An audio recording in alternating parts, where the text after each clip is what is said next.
Soal, ma huwa tariqul ilmi bihi subhanahu wa ta'ala? Apa jalan untuk kita mengenal Allah? Nah, jalan ilmu untuk kita kenal Allah Ta'ala ni bagaimana? Jawab, tariqul ilmi bihi subhanahu wa ta'ala min wajhain. Tariq, jalan untuk mengenal Allah Subhanahu wa ta'ala ada dua. Ahaduhuma min jihati sam'i wan naqli, daripada jihah sama', dengar, dan juga naqal. Ini ada dalam Quran, dalam kitab tauhid, dalam bab berkenaan dengan sam'iyat. Nah, wa dzalika bil isgha'i ila ma akhbara bihi ta'ala an nafsihi fi kutubihi wa ala alsinati rusulihi min asma'ihi al-husna wa sifatihi al-asna. Ini dengan kita melihat terus kepada apa yang yang disebutkan oleh Allah tentang diri Allah, zat Allah, dan daripada mulut ataupun lisan Nabi-Nabi alaihi wassalatu wassalam tentang asma'ullahil husna dan sifat-sifat Allah Subhanahu wa ta'ala yang maha tinggi. Ini yang kita dengar terus daripada para Nabi, sebab kita tak pernah tengok. Faham? Sebab kita tak tahu benda sebut syurga, neraka. Kita macam mana kita nak tahu benda tadi? Kan kita dengar daripada Nabi. Itu dipanggil sama'iyat, yang didengar daripada Nabi, bukan kita tengok depan mata kita. Tapi yang disebut oleh Nabi, kita percaya seolah kita melihat perkara tersebut. Nampak? Qala Allahu jalla sana'uh, huwallahu alladhi la ilaha illahu alimul ghaibi wasyahadah huwar rahmanur rahim, huwallahu alladhi la ilaha illahu al-malikul quddusus salamul mu'minul muhaiminul azizul jabbarul mutakabbir, subhanallahi amma yushrikun, huwallahul khaliqul bari'ul musawwir, lahul asma'ul husna, yusabbihu lahu ma fis samawati wal ard, wa huwal azizul hakim. Ini semua cerita tentang sifat Allah sifat dan nama-nama Allah Subhanahu wa ta'ala. Wa fil hadis, inna lillahi ta'ala 99 asma mi'atan ghaira wahid. Sesungguhnya bagi Allah ada 99 nama. Baik. Adakah mi'atan ghaira wahid, 100 kurang 1, jadi 99. Adakah Allah ada 99 saja? Al-Imam Qurtubi ada sebut Allah ada 1000 nama. Dan kena ingat, nama Allah tauqifi. Nama Allah tauqif. Tauqif maksudnya terhenti kepada dalil dan juga daripada Al-Quran dan hadis Nabi SAW. Tak boleh dengan ijtihad. Tak boleh seorang tu ijtihad ni nama Allah Ta'ala, tak boleh. Boleh? Faham? Jadi dia tauqif. Yang kedua, adakah nama Allah hanya 99 ataupun menggunakan kaedah al-adad la mafhumalah? Apa maksud al-adad la mafhumalah? Maksudnya adat itu tidak ada mafhum bagi dia. Mafhum tu maksudnya mafhum mukhalafah. Contoh, kalau 99 bermakna tidak boleh lebih, gitu kan maksudnya. Mafhum daripada ayat tu maksudnya 99 nama bagi Allah. Mafhumnya tidak boleh lebih daripada 99 dan tidak boleh kurang daripada perkara tersebut. Baik, tidak boleh kurang tu tentulah 99 tu kan. Ni kata, sebab tu sebagian ulama kata al-adad la mafhumalah, dengan maksud nama Allah itu banyak. Sebab Allah tak sebut dalam, Nabi tak sebut dalam ni inna lillahi ta'ala 99 asman faqa. Tak sebut faqat di situ. Allah ada 99 nama sahaja, tak sebut sahaja. Kerana tu Imam Qurtubi mengatakan nama Allah ada 1000. Sebagian ulama lagi kata nama Allah Ta'ala ada lebih daripada tu lagi. Nampak? Jadi tak bercanggah dengan pernyataan para ulama yang lain dalam bab tersebut. Man ahsaha dakhala al-jannah. Siapa yang mengira nama tersebut masuk syurga dia.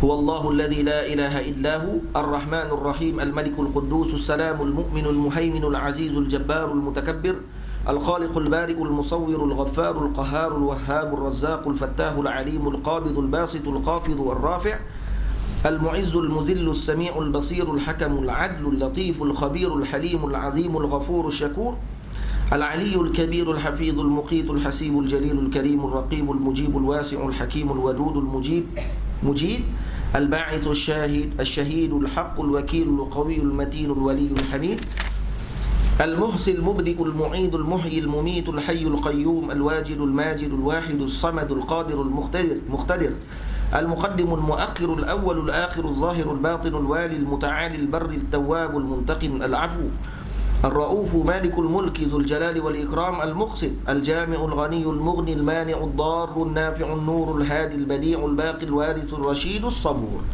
Semua nama Allah 99. Boleh faham? Jadi tarik pertama jalan untuk mengenal Allah as-sam'u wan naqlu. Sama' dan naqal daripada hadis Nabi dan daripada ayat Al-Quranul Karim. Al-thani min jihati an-nazari al-aqli. Jadi kalau kata nak kenal Allah hanya dengan Quran hadis, tak kenal juga. Ada satu lagi jalan, iaitu min jihatin nazar. Nah, iaitu wal istidlal bil masnu' 'ala as-sani'. Dengan mengambil dalil tentang bil masnu' 'ala as-sani'. Melihat kepada makhluk untuk dalil kepada wujudnya khaliq. Boleh? Wa bil athari ila al-mu'assir. Melihat kepada kesan, tahu kata ada yang memberi kesan kepada kesan tersebut. Wa dzalika bit tadabburi fil makhluqat. Caranya macam mana? Iaitu dengan tadabbur, melihat kepada alam ini. Wal i'tibari fil masnu'at, mengambil i'tibar dengan apa yang dijadikan. Minal alamil ulwi was sufli. Pada alam ulwi dan alam sufli. Alam sufli alam duniawi, alam ulwi alam samawi, alam langit. Fayastadillu bidzalika ala mujidiha wa mubdi'iha wa khaliqiha. Dan diambil di sebelah situ dalil wujudnya Allah, wujudnya Tuhan yang menjadikan, yang mencantikkan alam ini, yang tanpa misal sebelumnya. Ala wa huwa Allahu alladhi la ilaha illahu ar-rahmanur rahim.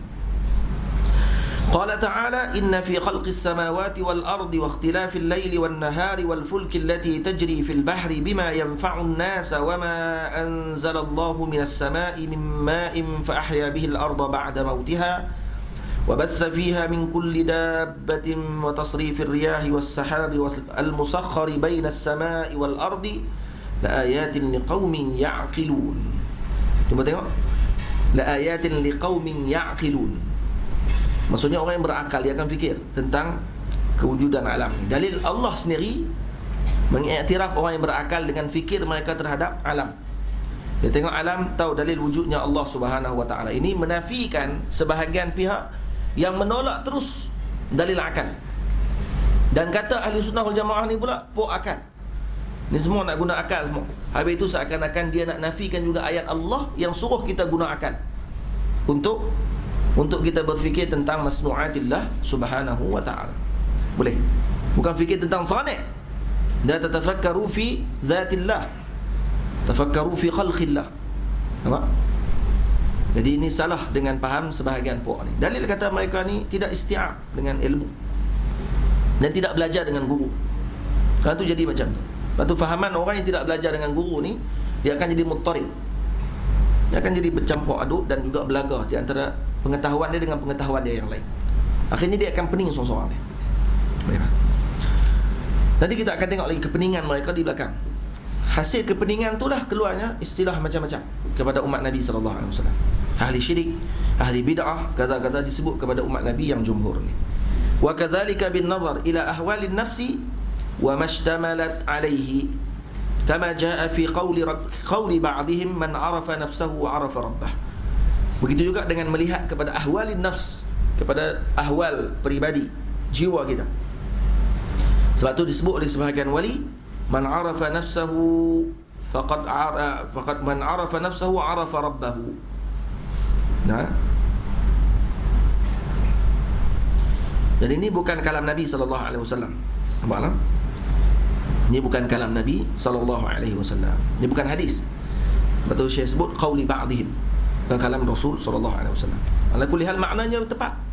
Sebab tu kata Imam Al-Mizzi rahimahullah, semua yang disebut oleh Rasulullah itu adalah benar. Tetapi bukanlah semua yang benar itu disebut oleh Rasulullah. Faham? Semua yang Nabi sebut semuanya benar. Tetapi bukanlah semua yang benar itu disebut oleh Nabi. Karena ada yang benar disebut oleh selain daripada Nabi. Tidak. Ha? Tapi kalau Nabi sebut, benar. Benar sebut. Boleh. Sebab tu kata, bila mana ada ulama hadis, bila dia tengok, ni bukan hadis Nabi SAW, walakin maknahu sahih. Nah, kalamuhu sahih. Boleh. Contoh saya habaq, ni kita di Hayu Sabek sekarang ni. Benar tak kalam saya? Ha? Bukan hadis tu. Tapi benar lah duduk di hayus salat. Dan nak tanya hadis juga. Apa dalil duduk di hayus salat? Ai man arafa nafsahu bil hudusi wal faqri arafa rabbahu bil qidami wal ghina wal qudrati. Siapa yang mengenal dirinya itu dengan baharu dan juga memerlukan, maka dia mengenal bahawa Allah Ta'ala itu qadim. Nah, Allah itu bukan baharu, Allah itu qadim, dan Allah maha kaya dan maha kuasa. Itu maksudnya. Siapa kenal diri dia lemah, dia kenal Allah Ta'ala kuasa. Siapa kenal dirinya faqr, memerlukan, dia kenal Allah tidak memerlukan. Siapa kenal dia itu baharu, dia kenal Allah itu maha qadim. Faham?